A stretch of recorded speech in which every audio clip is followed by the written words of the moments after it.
Acepté el soborno pensando que solucionaría mis problemas. No sabía que, en realidad, era solo el primer pago por la destrucción de mi vida. La cifra tenía 6 ceros, y el hombre que me la ofreció, mi jefe Ricardo, la deslizó sobre la mesa como si fuera la cuenta de un café. Me aseguró que era un simple bono de discreción, una recompensa por mi lealtad al cerrar un trato complejo que, según él, bordeaba los límites de la legalidad. Yo era Lucas, un analista financiero en la cima de mi juego, o al menos eso aparentaba. Mi traje era caro, mi apartamento tenía vistas a la ciudad y mi reputación era la de un joven lobo que no temía correr riesgos. Pero debajo de esa fachada de éxito me estaba ahogando. Mi hermana menor, Sofía, la única familia que me quedaba, luchaba contra una enfermedad rara cuya única esperanza era un tratamiento experimental en el extranjero. Un tratamiento con un precio tan astronómico que parecía una broma cruel. El seguro se había negado a cubrirlo y cada día que pasaba, la cuenta atrás de su salud se hacía más y más ruidosa. Esa era la verdad de mi vida, la que no aparecía en mis informes de rendimiento. Y ahora les contaré cómo la desesperación por salvar a mi hermana me llevó a tomar una decisión que me convirtió en un fugitivo, y cómo, en mi caída, descubrí una traición tan profunda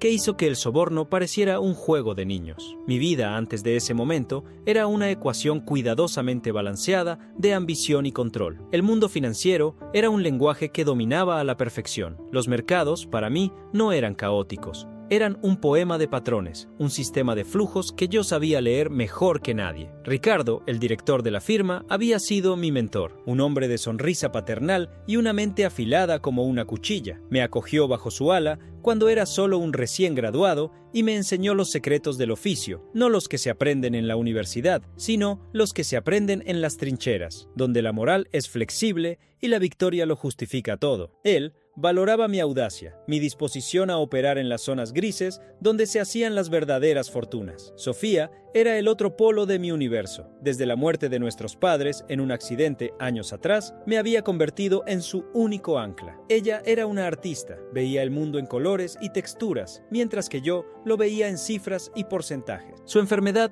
había llegado como un ladrón en la noche, rompiendo la frágil normalidad que habíamos construido. Su diagnóstico se convirtió en el motor silencioso de todas mis acciones. Las largas horas en la oficina, las operaciones de alto riesgo, la búsqueda incesante de un bono más grande, todo era para ella. Mi apartamento con vistas no era un lujo para mí, era un activo que planeaba liquidar. Mi éxito no era una medida de mi valor, era la única herramienta que tenía para luchar contra la injusticia de su enfermedad. El trato en cuestión era una fusión masiva, una operación que llevaba meses gestándose. Mi trabajo consistía en encontrar las vulnerabilidades, los puntos de presión, las ventajas ocultas, y las encontré. Descubrí una serie de irregularidades en las finanzas de la otra empresa, una contabilidad creativa que, si se exponía, podría hundir el acuerdo. En lugar de reportarlo, siguiendo las enseñanzas de Ricardo, lo usé como palanca. Forzamos un acuerdo increíblemente favorable para nuestros clientes y para la firma. Fue una obra maestra de la manipulación financiera, mi mayor logro hasta la fecha. Creía que tenía todo bajo control, pero estaba a punto de aprender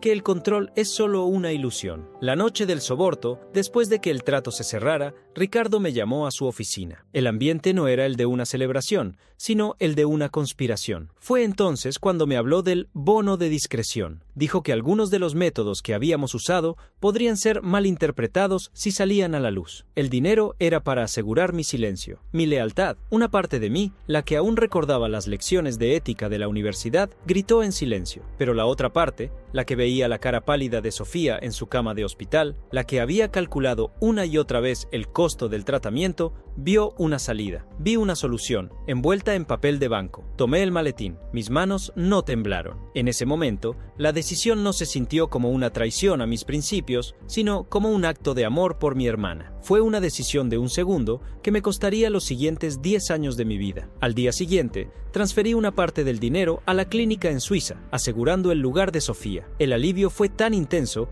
que me hizo sentir físicamente enfermo. El resto del dinero lo dejé en una cuenta en el extranjero, un nido de huevos podridos que no pensaba tocar. Durante un par de semanas viví en una especie de calma tensa. En el trabajo, todos me felicitaban por el trato. Ricardo me trataba con una nueva camaradería, la de dos cómplices que comparten un secreto. Intenté convencerme de que había hecho lo correcto, que el fin justificaba los medios, pero la mentira tenía un peso propio, una presencia fría que se sentaba a mi lado en las reuniones y me acompañaba a casa por la noche. Empecé a notar cosas extrañas, conversaciones que se silenciaban cuando yo entraba en una habitación, miradas fugaces entre colegas que antes no existían. Atribuí todo a mi propia paranoia, a mi conciencia culpable. El detonante fue un correo electrónico de mi colega, Martín. Martín era un analista de riesgos, un tipo nervioso y meticuloso que siempre parecía saber más de lo que decía. El correo era aparentemente inocente. Contenía un archivo adjunto con un análisis de mercado rutinario y una sola línea de texto. Lucas, revisa la proyección de los metales preciosos. Creo que hay un error en el algoritmo del sistema. No le di importancia. Lo archivé para mirarlo más tarde. Esa tarde, 2 hombres de traje oscuro y rostros inexpresivos entraron en mi oficina. No eran clientes, eran agentes federales. Me informaron de que estaba bajo investigación por fraude masivo y uso de información privilegiada. La fusión que yo había orquestado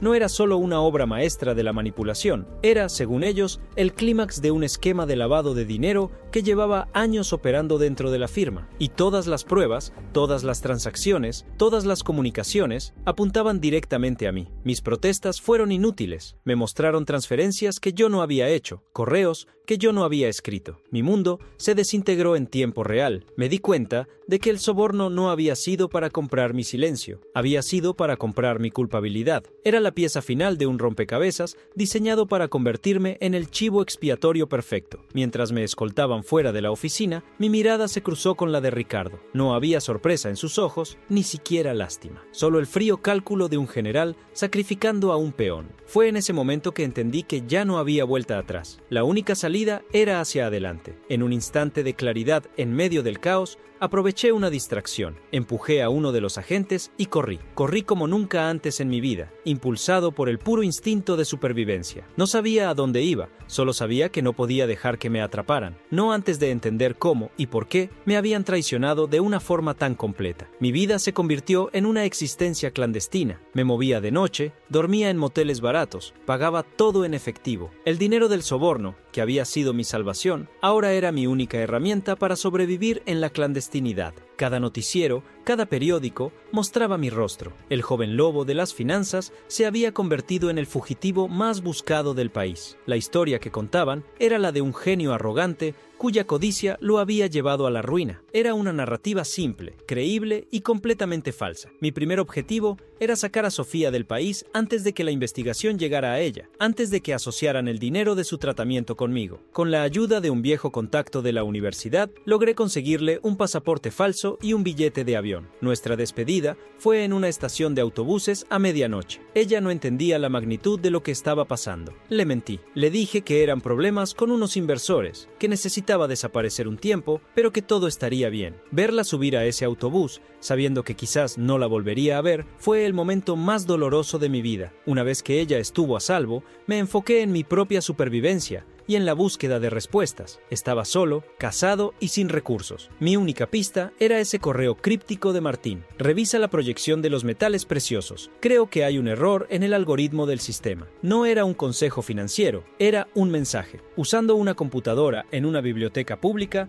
accedí a los archivos de la empresa a través de una puerta trasera que yo mismo había creado años atrás. Abrí el archivo que Martín me había enviado. A primera vista, era un análisis de mercado normal, pero recordé que Martín era un aficionado a la esteganografía, el arte de ocultar mensajes dentro de otros archivos. Apliqué un software de decodificación al archivo, y allí, oculto en los metadatos de la imagen del gráfico, encontré su verdadero mensaje. No era un texto, era un único archivo de audio, la grabación de una conversación. La voz de Ricardo era inconfundible. Estaba hablando con alguien sobre mí. Hablaba de mi desesperación por la enfermedad de mi hermana. Decía que yo era el candidato perfecto, inteligente, ambicioso y, lo más importante, vulnerable. La conversación revelaba que el fraude llevaba años en marcha, orquestado por Ricardo y un círculo íntimo, y que yo había sido elegido desde el principio para ser la cara del crimen cuando todo se derrumbara. Mi gran logro, la fusión, no había sido mi idea. Habían plantado las pistas para que yo las encontrara. Me habían guiado como a una marioneta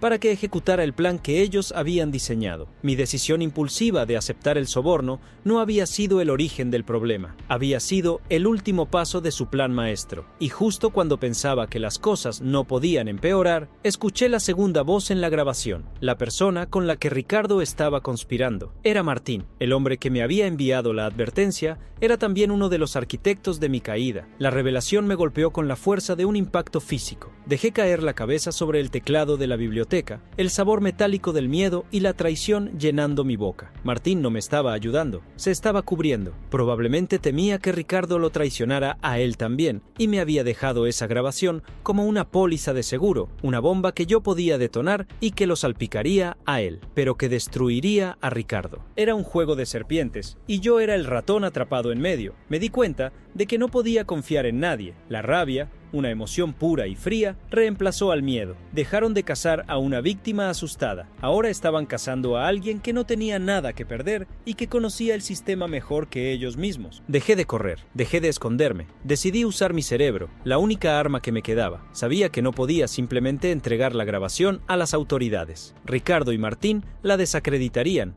Dirían que era falsa. Necesitaba más. Necesitaba pruebas irrefutables. Y necesitaba una forma de presentarlas que fuera tan dramática y pública que no pudieran enterrarla. Recordé que la empresa celebraba una junta anual de accionistas, un evento masivo que se retransmitía en directo por canales financieros. Faltaban 2 semanas. Ese sería mi escenario. Usé el dinero que me quedaba para alquilar un pequeño espacio de oficina y comprar equipo informático de alta gama. Trabajando día y noche, empecé a rastrear el rastro del dinero. La grabación me dio nombres y fechas clave. Con esa información, empecé a seguir el laberinto de cuentas en el extranjero, de empresas fantasma, de transacciones cifradas. Era el trabajo para el que había nacido. Era como resolver el rompecabezas más complejo del mundo, con mi vida como premio. Descubrí la magnitud real del fraude. Era mucho más grande de lo que los federales sospechaban. Ricardo no solo estaba robando a los clientes, estaba manipulando el mercado a una escala masiva. Y encontré el destino final del dinero, una cuenta a nombre de una fundación benéfica controlada por la esposa de Ricardo. La ironía era grotesca. El día de la junta de accionistas, yo no estaba allí en persona. Estaba en mi oficina anónima, a unas calles de distancia, con mi dedo sobre un botón. Había preparado un paquete digital, la grabación de audio, los diagramas de flujo de las transacciones que había rastreado, copias de los extractos bancarios de la fundación, y lo había enviado a los teléfonos de cada periodista acreditado en el evento y de cada miembro de la junta, programado para llegar exactamente a la mitad del discurso de Ricardo, y, por si acaso, había hackeado el sistema de proyección del salón. Vi la retransmisión en directo. Ricardo estaba en el escenario, hablando de un año de beneficios récord, de ética corporativa, de confianza. Su arrogancia era palpable. Y entonces, ocurrió. Vi cómo las caras del público se iluminaban con la luz de sus teléfonos. Vi el murmullo extenderse por la sala. La sonrisa de Ricardo vaciló, y en la pantalla gigante detrás de él, su presentación de PowerPoint fue reemplazada por un único archivo de audio, con la onda de sonido de su propia voz traicionera vibrando en la pantalla. Y luego, el diagrama del fraude, con su nombre en el centro. No esperé a ver el final. Apagué mis equipos, destruí los discos duros y salí de ese edificio. Caminé por la calle, por primera vez en meses, sin mirar por encima del hombro. A la mañana siguiente me entregué. Mi juicio fue breve. La evidencia que proporcioné era tan abrumadora que la fiscalía me ofreció un trato. A cambio de mi testimonio completo, recibí una sentencia reducida por mi participación inicial y por el soborno. Ricardo y Martín fueron arrestados. El escándalo financiero fue el más grande en una década. Pasé 3 años en una prisión de mínima seguridad. 3 años para leer, para pensar, para pagar la deuda de mi propia y estúpida decisión. Cuando salí, Sofía me estaba esperando. Su tratamiento había sido un éxito. Estaba sana. El dinero recuperado del fraude de Ricardo había creado un fondo de compensación para las víctimas, y una parte se había destinado a cubrir los gastos médicos de las familias de los empleados afectados, incluida la mía. No recuperé mi carrera ni mi fortuna, pero recuperé a mi hermana, y me recuperé a mí mismo. Hoy trabajo como consultor, ayudando a pequeñas empresas a protegerse de los mismos fraudes que yo una vez ayudé a perpetrar. Es una vida tranquila, sin lujos. Mi promesa rota de un éxito deslumbrante se transformó en la realidad de una segunda oportunidad, una ganada con el precio más alto. Y aprendí que las decisiones impulsivas pueden llevarte al borde del abismo, pero a veces, solo cuando estás allí, mirando hacia abajo, encuentras la claridad para ver el único camino de vuelta.